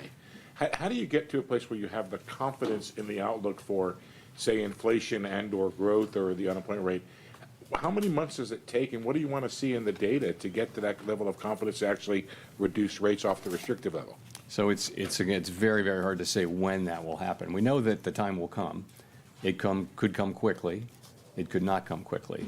As long as the economy is solid, though, as long as we're seeing the kind of labor market that we have and reasonably decent growth and inflation moving down, we feel like the right thing to do is to be where we are, where our policy stance is, and just learn more. And in particular, we feel like we're going to learn a great deal more over the summer on tariffs. We hadn't expected them to show up much by now, and they haven't. And we will see to the extent to which they do over coming months. And I think that's going to inform our thinking, for one thing. In addition, we'll see how the labor market progresses. So at some point it will become clear. I can't tell you exactly when that will be. And meanwhile, we'll be watching the labor market very carefully for signs of weakness and strength, and tariffs for signs of what's going to happen there. And of course, there are many developments ahead. Even in the near term, developments are expected on tariffs. So I think we don't yet know with any confidence where they will settle out. We have an estimate, and I think all estimates are now pretty close together, but it's again highly uncertain. When you say estimate of the impact of tariffs on the core PCE, is that what it is? And could you share that? What you start with is what's the effective tariff rate overall, and people are managing to that. But, you know, the pass-through of tariffs to consumer price inflation is a whole process that's very uncertain. You know, as you know, there are many parties in that chain. There's the manufacturer, the exporter, the importer, the retailer, and the consumer. And each one of those is going to be trying not to be the one to pay for the tariff. But together, they will all pay for it together, or maybe one party will pay it all. But that process is very hard to predict. And we haven't been through a situation like this, and I think we have to be humble about our ability to forecast it. So that's why we need to see some actual data to make better decisions. We'd like to get some more data. And again, in the meantime, we can do that because the economy remains in solid condition.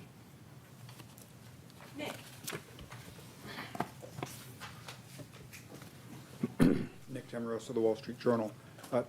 Chair Powell, I guess I'm wondering if you could explain a little bit more the divergence we see in the dot plot, particularly around the 2025 rate projections. I realize this is, you have one group of officials that are putting down no cuts, another that are putting down more than one. And again, recognizing that could be difficult to summarize, but is it a matter of people having a different outlook or a different reaction function, a different commitment to defending against another inflation mistake? How did that play out over the last 2 days? So you're right. This is often the case. We have a pretty healthy diversity of views on the committee. We did have strong support for today's decision and broad agreement that our policy stance does leave us in a good place. But I would point to two factors, and you mentioned them. The first is just that parties have a diversity of forecasts, and they do align with where their dots are. So if you have a higher inflation forecast, you're going to be less likely to be writing down, more cuts. But remember, as we see more data, we're going to learn more about where inflation is headed, and that means when it is time to look at resuming our normalization process, the differences you see should be smaller because we'll have seen actual data. Right now, it's just a forecast in a very foggy time. So that's the first part, is forecast. Secondly, people can look at the same data and they can evaluate the risks differently, as you know. And that includes, the risk of higher inflation, the risk that it'll be more persistent, the risk that the labor market will weaken. People are going to have different assessments of that risk. So you put that in there too. So those are the two ways that the two things I think that drive these things. Remember though, as I mentioned earlier, with uncertainty as elevated as it is, no one holds these rate paths with a lot of conviction. So that's really where it is. It's a function of those things, and I think as the data come in, you should see those differences diminish. If I could follow up, you've said the policy is in a good place and that it's modestly restrictive. Given all the uncertainty you just talked about, tariff levels, uncertainty around the pass-through, is it price increases versus margin compression, some of the softness that Chris talked about in labor and housing, why wouldn't it be better to have rates at a more neutral setting as the economy heads into this period of very high uncertainty? So if you just look backward at the data, that's what you would say, but that's not. We have to be forward-looking, and the thing that every forecaster, every outside forecaster, and the Fed is saying is that we expect a meaningful amount of inflation to arrive in coming months, and we have to take that into account. So I think a backward-looking look would lead you to a neutral stance, but we can't. We have to look at that, and because the economy is still solid, we can take the time to actually see what's going to happen. There's a range of possibilities on how large the inflation effects and the other effects are going to be. So we'll make smarter and better decisions if we just wait a couple of months or however long it takes to get a sense of really what is going to be the pass-through of inflation and what's going to be the effects on spending and on hiring and all those things. Michael McKee from Bloomberg Radio and Television. Your friend down at 1600 Pennsylvania Avenue continues to lob insults in your direction, and I'm wondering, given now that the Supreme Court has maybe carved out the Fed from some of the legal implications of that, whether this is just noise that the markets and everybody should ignore until your term is up, or whether you worry that it could lead to more pressure on confidence on Wall Street, on consumers about the outlook for the economy. Look, from my standpoint, it's not complicated. What everyone on the FOMC wants is a good, solid American economy with a strong labor market and price stability. That's what we want. We think our policy is well positioned to, right now, to deliver that and to be able to respond in a timely way as the data lead us around. The economy's been resilient, and part of that is our stance. And again, we think we're in a good place on that to respond to significant economic developments. That's what matters. That is what matters to us. Pretty much that's all that matters to us. I need to ask, assuming you are not reappointed, would you stay on as governor when your term as chair ends? I'm not thinking about that. I'm thinking about this. Andrew. Thanks, Mr. Chairman. I guess with workplace raids increasing, picking up significantly, what kind of effect would that have on the labor market Sorry, in the short with term? what picking up? Workplace raids. So you're asking immigration. Yeah. You know, I wouldn't want to speculate. One way to get at that from an economic standpoint, we of course don't comment on immigration policy. It's not ours to make or comment on. But what you see is an unemployment rate that has been really solid and at a low level, not really increasing. It's been in a good range and well within the range of mainstream estimates of maximum employment. And that means, like, part of that is that labor demand and labor supply are kind of moving down at the same rate. Labor demand is softening. You see that in job creation, but it's still kind of at a healthy level. And labor supply is diminishing because the immigration numbers that we see are much lower than they were. So those two factors, supply and demand, that's what has kept the unemployment rate in a reasonably stable place. Okay, thanks. The other thing I wanted to follow up on is if you could elaborate on the potential changes to the SEP that you suggested were part of the framework review, I think. So the framework review really has two tracks, right? The first track is our policy framework that is reflected in the consensus statement. And we've said that we would finish that and announce it by the end of the summer.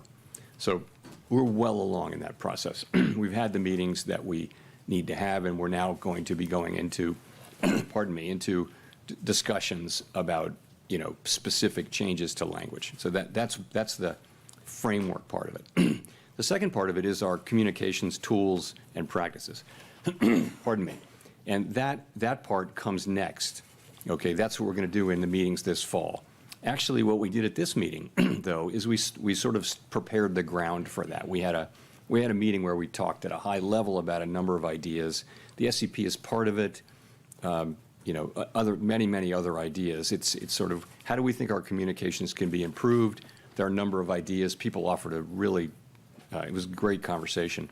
Number of ideas, but we're going to look at those with staff briefing and a lot of thought in the fall. And I would say when it comes to changing communications, I would only support things really that only implement things that have very broad support. And also, you want to be really careful because I think our communications are pretty well received. They're not broken. So more is not necessarily better, but better is better. So we're going to be looking at ways to do things that will improve the clarity of what we do for the benefit of the public.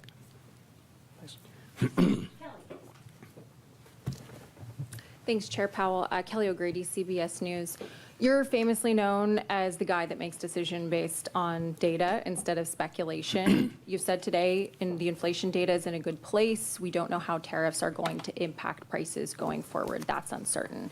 But I've got to go back to the last time that you cut rates in December, and there was still the what if of tariffs. So what made you feel comfortable cutting then when inflation was higher than where it is today and you didn't cut today? Well, the forecast for inflation in December was 2.5%. Core PCE for 2025, the forecast was 2.5%, which is a good inflation forecast. I think what we've learned is that, and this was long before we had any idea of what the actual policies would be, we've learned that the tariffs are going to be substantially larger than forecasters generally thought. And we don't, our forecasts are generally not particularly different from those of other well-resourced forecasting operations. So what we learned, and particularly in April, was that very substantially larger tariffs were coming, and that would mean higher inflation. That's what happened. And so you saw 2.5% forecast in December, you saw 2.8% in March, and you see 3.1% now. So it's 0.6 higher inflation for 2025, and that's a big part of the change, and that's due to the effects of the tariffs that are, we don't know where they're going to land, but it's pretty apparent they're going to land higher than outside forecasters were really guessing at the end of last year. My follow-up to that, I think consumers, right, we're looking for relief on rates when it comes to mortgages, car loans. Small businesses want to take out more manageable loans. When you look at the cumulative inflation over the past 5 years, prices have risen over 20%. It's been a rough road.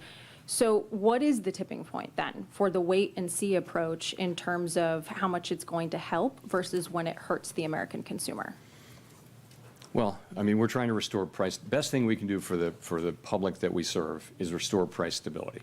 If we can, and we will, restore price stability, meaning 2% inflation on a durable, sustainable basis, that, and also maximum employment. If we restore those things, that's the best thing, and that is our goal. The best thing we can do for the American people, for households and businesses, that is the ultimate thing that we can deliver.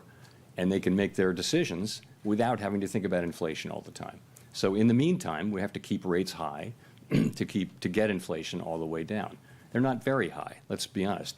I would say policy is modestly or moderately, probably modestly now, restrictive. If you look at the economy, it's not performing as though it were performing under very strict monetary policy, very restrictive monetary policy. So I would say probably modestly restrictive. And so what it will take is confidence that inflation is coming down. Now, I would say without tariffs, that confidence would be building, because if you see what's happening with non-housing services and housing services, which are the other two big pieces other than goods, those are coming down really nicely now. So I think we have to learn a little more about tariffs. I don't know what the right way for us to react will be. I think it's hard to know with any confidence how we should react until we see really the size of the effects, and then we can start to make a better judgment. So that's what we're doing, and I think we can take the time to do that because unemployment is 4.2%. Wages are moving up. Real wages are moving up at a healthy clip now. And inflation is 2.3% headline inflation over a 12-month basis. So it's a good economy and a solid economy with decent growth. Thank you, Chair Powell. So you're saying that uncertainty has come down, the economy is moving at a solid pace, inflation has come down over the past 3 months, and this is all moving in the right direction. So are you indicating here that Americans should expect some sort of economic pain in the second half of the year? I'm not saying that at all. From our standpoint, what I can say is that the U.S. economy is in solid shape. Inflation has come down. The unemployment rate remains at 4.2%. As I mentioned, real wages are moving up. It's a good job creation is at a healthy level. Unemployment, again, as I said, low. Labor force participation in a good place. So, and what we're waiting for to reduce rates is to understand what will happen with really the tariff inflation. And there's a lot of uncertainty about that. Every forecaster you can name who is a professional forecaster with adequate resources and forecasts for a living is forecasting a pretty significant, everyone that I know is forecasting a meaningful increase in inflation in coming months from tariffs, because someone has to pay for the tariffs. And it will be someone in that chain that I mentioned, between the manufacturer, the exporter, the importer, the retailer, ultimately somebody putting it into a good of some kind, or just the consumer buying it.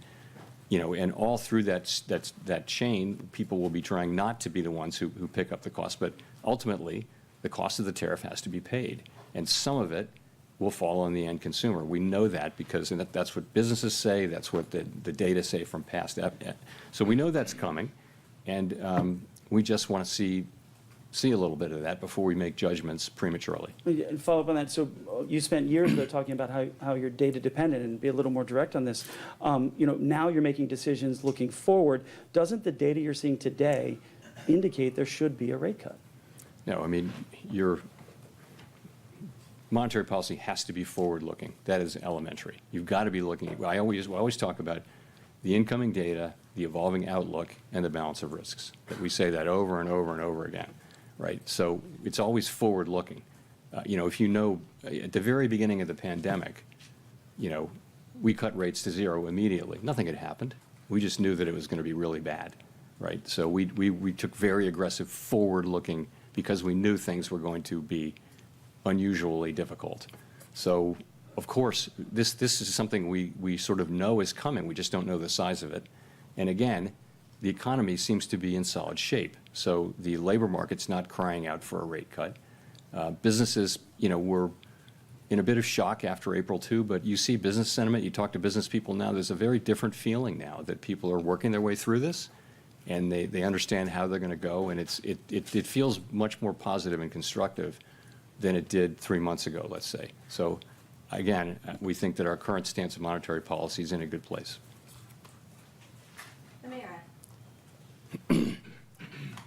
Thank you. Amara Mokwe with Bloomberg. Chair Powell, in February, you told Congress that the Fed is, quote, overworked, maybe not overstaffed. Then in a memo to staff in May announcing a deferred resignation program at the Fed, you said you wanted to ensure that the Fed was, quote, right-sized. Those two statements appear to be at odds with one another.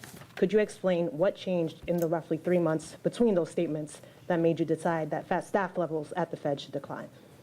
I don't see them at all as intention. So I was asked, is the Fed overstaffed? And I said no, and I sort of said as a pun, overworked but not overstaffed. People do work extremely hard at the Fed, and I know they work hard at Bloomberg too. So, but we do, we work hard, but I would say this. So we are careful stewards of public resources, and sometimes you need to show that.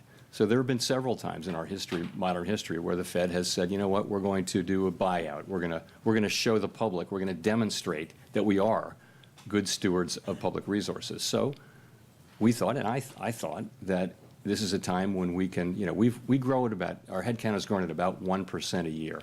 So over the course of a couple of years, we're doing a careful scrub of the board and all the reserve banks, and we're going to find 10% of employees who can do something else, where we can streamline our operations, and we think we can get there in a couple of years. We think we can do that, and we think this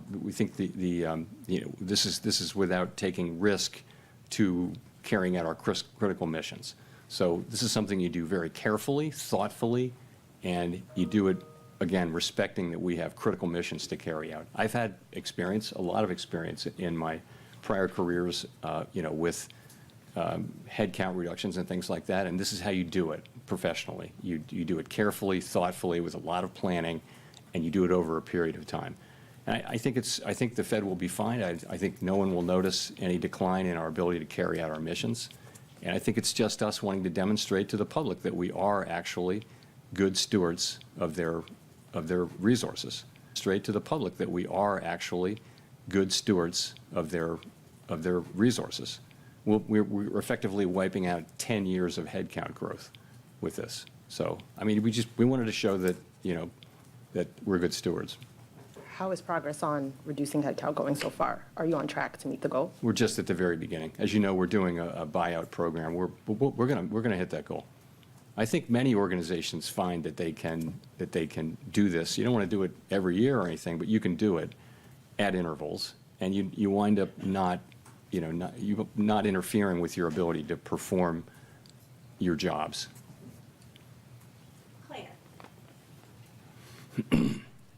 Chair Powell, Claire Jones from the Financial Times.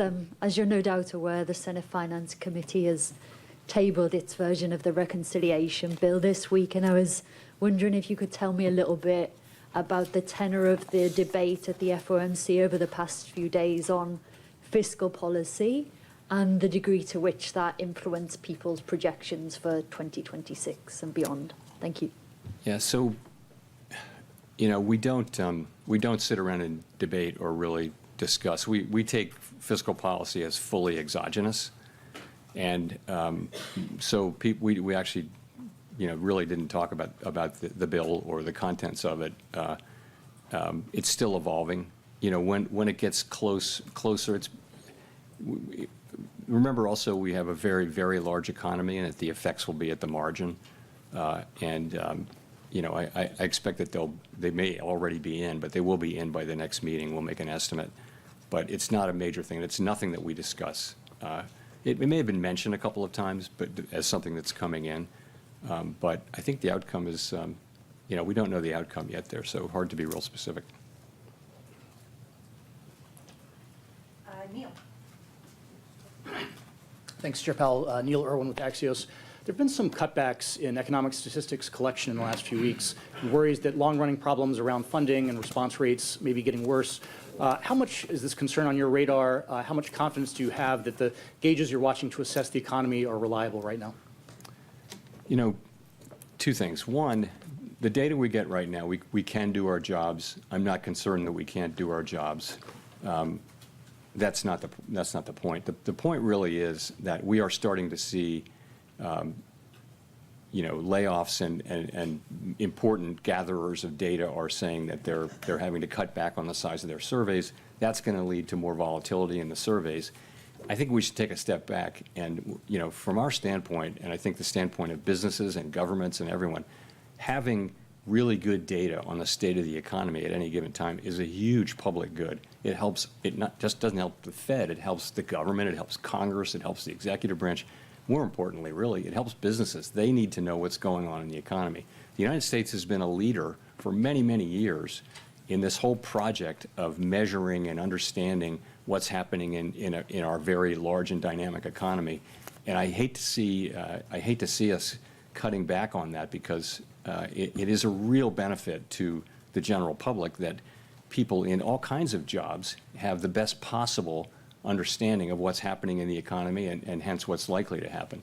It's very hard to measure what's going on in the U.S. economy. If you read, there was a book called, it's really remarkable how many things you need to understand to estimate U.S. GDP. Very, very difficult, and it's so important that we get it right. I just would say it's not a place I would want to keep investing in that, for the good of the general public.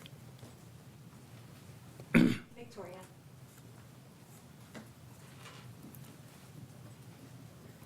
Hi, Victoria Guida with Politico. So you're conducting this monetary policy strategy framework review, but next year we're supposed to have a new Fed chair, and I'm wondering if that affects at all the way that you're approaching this. How do you ensure that this framework will actually be durable? The framework document goes back to 2012, and it's the committee's document. It's not like we're going to invent a brand new way to do things. It's been an evolving document, so it shouldn't depend on who the chair is at all. It should depend on what's happening in the economy and what the committee wants to do. So, yeah, it isn't really tied to any particular chair. And we used to renew it every year. Now we do it every 5 years. So, but I don't think I've never heard anyone raise this issue that, a new chair might want to come in and go in a completely different direction. I really don't think that's right. But but that's not going to be up to me to decide. Is that affecting at all who you're consulting with? Not at all. Not in any way.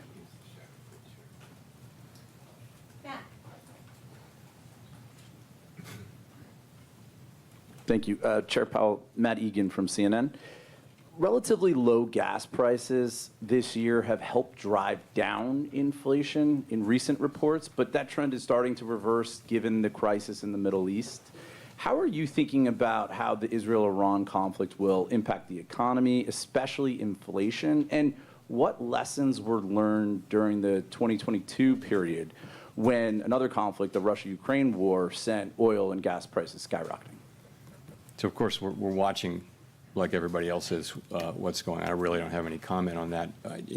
Possible that we'll see higher energy prices. What's tended to happen is when there's turmoil in the Middle East, you may see a spike in energy prices, but tends to come down. Those things don't generally tend to have lasting effects on inflation, although, of course, in the 1970s, they famously did, because you had a series of very, very large shocks. But we haven't seen anything like that now. The U.S. economy is far less dependent on foreign oil than it was back in the 1970s. So, but there. A quick follow-up. I've just got to ask you about artificial intelligence. Some technology executives have recently been warning that AI could wipe out a large chunk of entry-level jobs and significantly increase the unemployment rate. I'm wondering how concerned you are, if at all, about the threat that AI poses to employment. So this is the question. The question really is, will AI be more augmenting labor or replacing labor? And I wouldn't, we all see those announcements, including one today. I wouldn't, overread a couple of data points, because, AI should be creating jobs at the same time. It may be replacing, maybe doing both. Anyone who's done any work with it, with AI, will have been a little bit stunned at how capable it is. And it's just a different thing. So I think this is something that certainly has transformational potential. And probably we're in the very early stages of it. They say what you're seeing now compared to what you'll see in 2 years is going to be very different and even more effective. So I think it's really hard to know. Of course, there are optimists who feel like it's going to make everybody much more productive. And there are those who think it's going to replace an awful lot of jobs right across the income spectrum, white collar, blue collar, and everything. So I just don't know. We don't have a house view on that, but this is going to be a very important question for some time. Greg.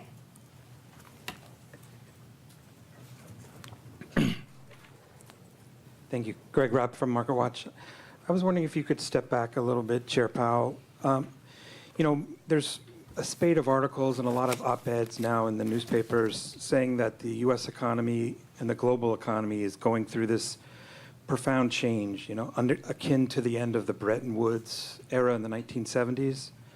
And don't you owe the American people some sort of explanation for what we're going through?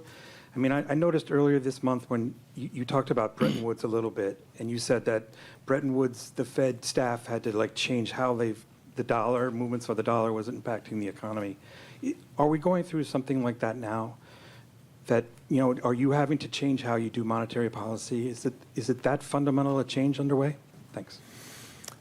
It's certainly a time of real change. From a geopolitical standpoint, from a trade standpoint, from an immigration standpoint. You see this not just here, but everywhere. So there's quite a lot going on.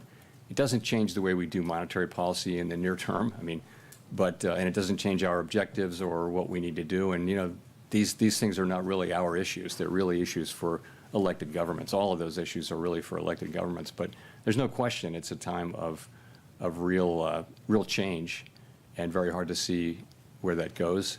Will it be? There have been many things written about how it's going to be a more inflationary time. That's possible. It's not guaranteed. AI could cut in the very other direction. AI could make people much more productive and push in the other direction. I don't know, though. So, but you're right. But honestly, our focus is a much more practical one, and that is, how do we keep inflation low and employment high in the near term? That's really what we're about. Mark.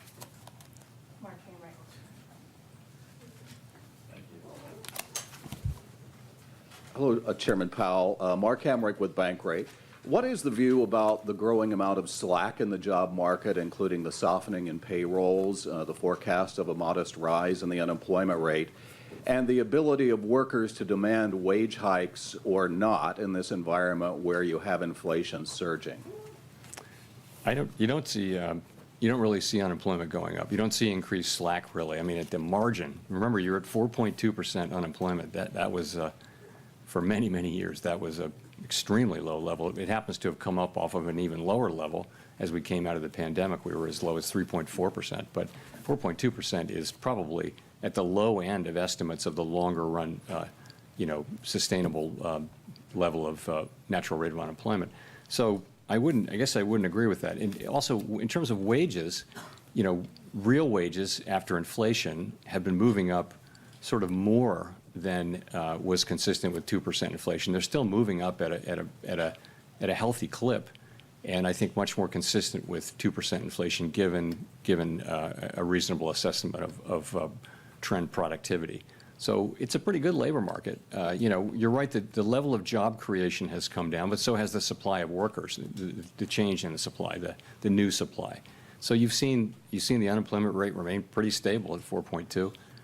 It's been as high as 4.3, but those are good numbers. So it's a pretty good labor market. There's a more concerning thing is there are not a lot of layoffs, but there are not a lot of job creation. If you're out of work, it's hard to find a job, but very few people are being laid off at this point. So that's an equilibrium we watch very, very carefully, because if there were to be significant layoffs and the job finding rate were to remain this low, you would have an increase in unemployment fairly quickly. But that hasn't happened. It really hasn't happened.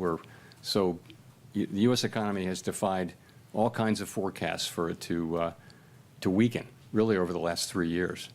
And it's been remarkable to see just again and again when people think it's going to weaken. Now, eventually it will, but we don't see signs of that now. Go to Jean for the last question. Hi, Chair Powell. Jean Young with MNI Market News. There's been a lot of talk about cuts. I wanted to ask you, why do you think there are no forecasts for rates to rise or even to stay where they are next year, given that the projection for inflation is to rise to 3%, and there's a lot of there's some skepticism over whether those price hikes will be a one-time event? So there are a number of people on the committee who wrote down no cuts this year, but some cuts next year. So, I think, people are writing down their most likely path, right? They're not saying there's zero possibility of other things. Really, think of it as the least unlikely path in a situation like this where uncertainty is very high. I think, again, people write down their rate paths, and they do not have like a really high conviction that this is exactly what's going to happen over the next 2 years. No one feels that way about their rate path. They feel like, what am I going to write down? I mean, what would you write down? It's not easy to do that with confidence. So I would just say it that way. We don't rule things in or out. Certainly a hike is not the base case at all. It's not something people are writing down. But in the meantime, we do the best we can with these forecasts, and I think they're representative of the different forecasts and different reaction functions that people on the committee have. So thank you very much. Thanks.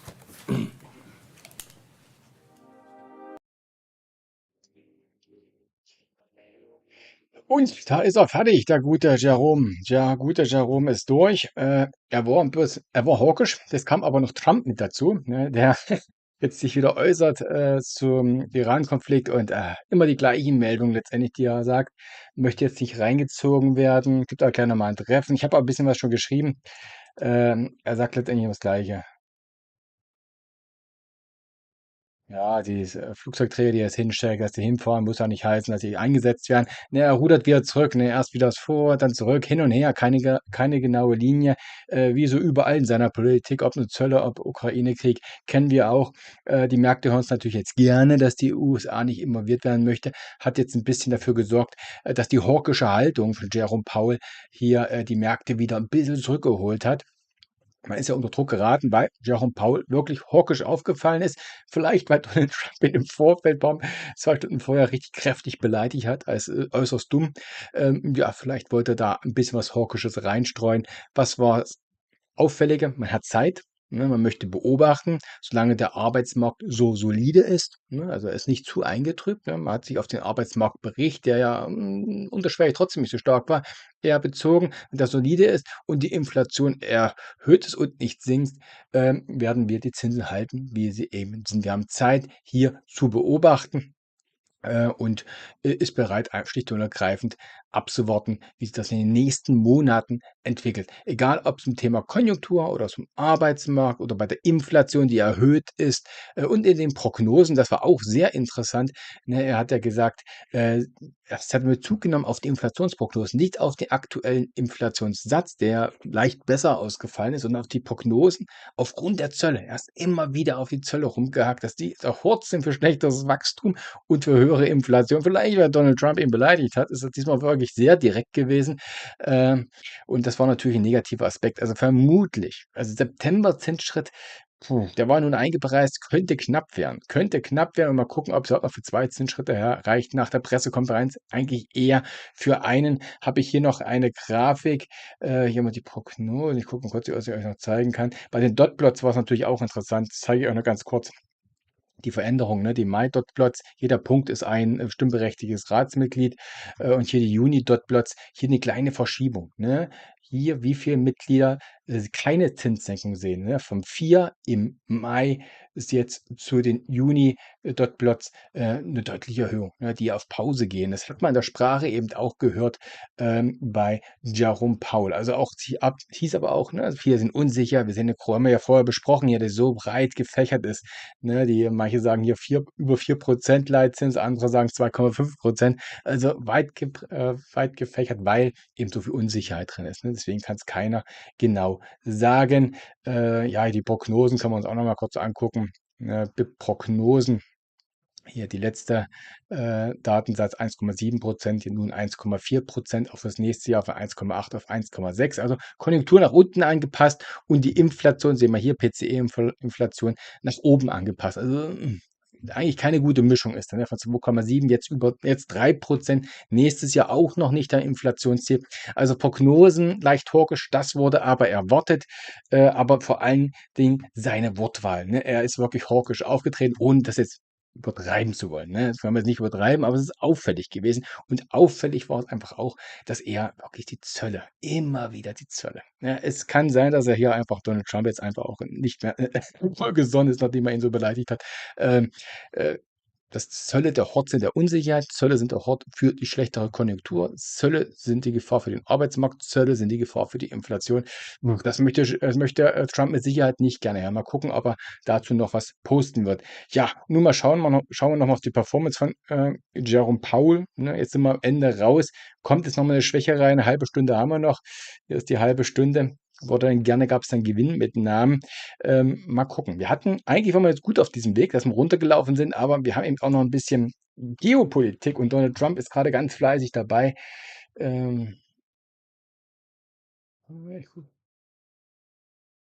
Ja, er widerspricht sich in jedem zweiten Satz. Also keine Ahnung, was die USA nun wollen, ob sie rein wollen oder nicht. Alles widersprüchlich. Und das poste ich jetzt gleich weiter im Traders Club. Vielen Dank, dass ihr hier dabei wart.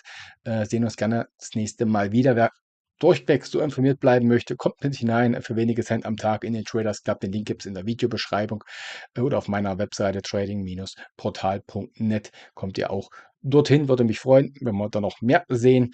Und ja, mal gucken, ob jetzt noch ein bisschen schwächer reinkommt. Letztendlich die US-Indizes, wir hatten das ja auch charttechnisch angeschaut, die stehen ja in ihrer engen Spanne, ne, aber für mich eine finale Bewegung innerhalb der Saisonalität, die wir besprochen haben, ne, wo die Käufer wegfallen. Buybacks, ja, sind noch da, aber ab jetzt werden es immer weniger. CTEs abwarten, wir brechen durch die 200-Tage-Linie, dann sind die Verkäufer und natürlich auch die Pensionsfonds in den Quartalsabschluss hinein sind diesmal Verkäufer und das nicht mal klein. Also es fehlt ein bisschen Käufer. Und woher soll die Käufer kommen? In diesem unsicheren Umfeld, außer ab und zu mal ein Short Squeeze, den wir ja gesehen haben, bei den Most Shorted Stocks gut zu erkennen.